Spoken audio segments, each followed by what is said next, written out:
Hello everyone, আজ আমি কথা বলবো আইএলটিএসের স্পিকিং মডিউল নিয়ে।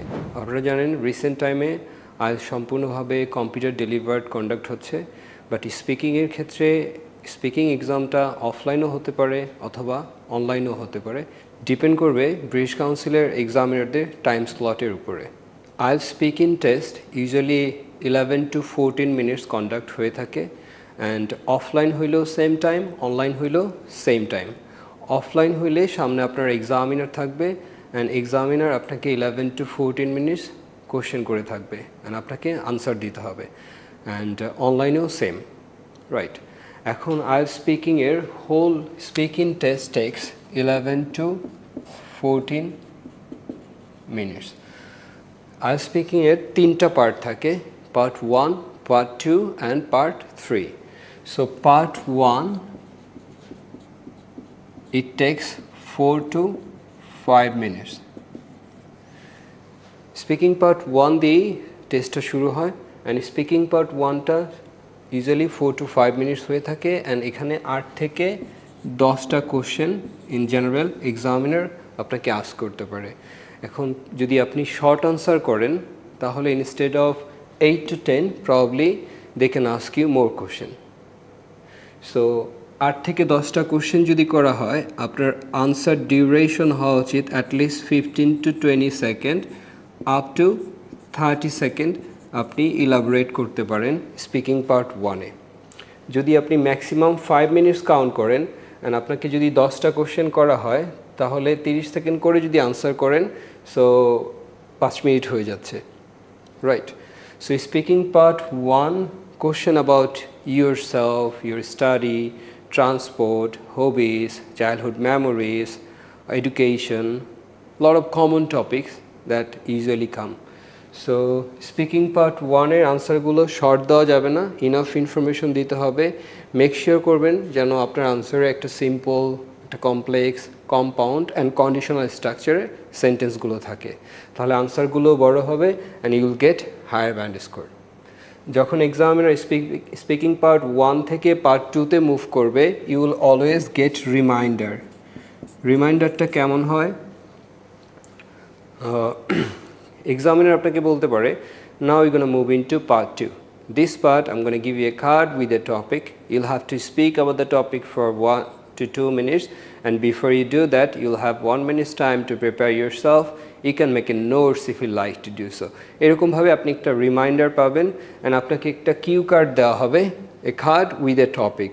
For instance, describe an unexpected event. You should say what happened, who was there, why it was unexpected, and explain why did you enjoy it. এরকম করে আপনাকে একটা, যদি অফলাইন টেস্ট হয় তাহলে প্রিন্টেড কপি একটা cue card দিবে, যেটা আপনার 1 মিনিট সময় পাবেন প্রিপারেশন করার জন্য। প্রিপারেশন নেওয়ার জন্য আপনি চাইলে নোট করতে পারেন, আপনাকে পিস অফ পেপার দেওয়া হবে নোট করার জন্য, অ্যান্ড আপনাকে 1 থেকে 2 মিনিট বলতে হবে। Don't go for 1 minute, wait until examiner say thank you or you may stop now. তার মানে হচ্ছে এক্সামিনার যতক্ষণ পর্যন্ত আপনার কথা শুনতেছে স্পিকিং পার্ট 2-তে, আপনি ততক্ষণ পর্যন্ত বলতে থাকেন। When examiner say thank you or you may stop now, then you remain silent. So it takes 3 to 4 minutes, and you have 1 minute to prepare yourself, and you'll have to talk about 1 to 2 minutes. Okay, forget 1 minute, focus on 2 minutes duration.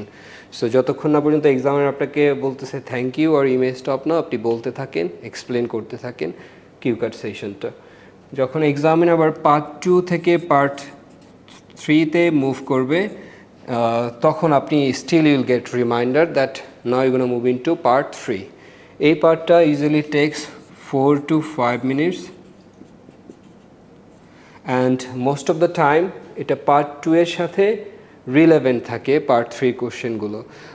কিছু সময় এটা irrelevant থাকতেও পারে। ধরেন আপনার part 2-তে আসছে describe a language you would like to learn, part 3-তে এসে আপনাকে বলতে পারে what makes a good student. I mean education relevant question করতে পারে, যেটা পার্ট 2 এর সাথে পার্ট 3 রিলেভেন্ট না, বাট মেজরিটি টাইম এটা রিলেভেন্ট কোশ্চেন থাকে।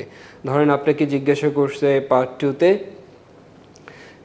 Describe a useful website that you often visit. এটা যদি আপনার কিউ কার্ড হয়, পার্ট 3-তে এটা রিলেভেন্ট কোশ্চেন থাকতে পারে আপনার ইউজফুল ওয়েবসাইট, ইন্টারনেট এগুলো নিয়ে আবার পার্ট 3-তে ডিসকাশন অথবা আপনাকে কোশ্চেন করতে পারে, রাইট?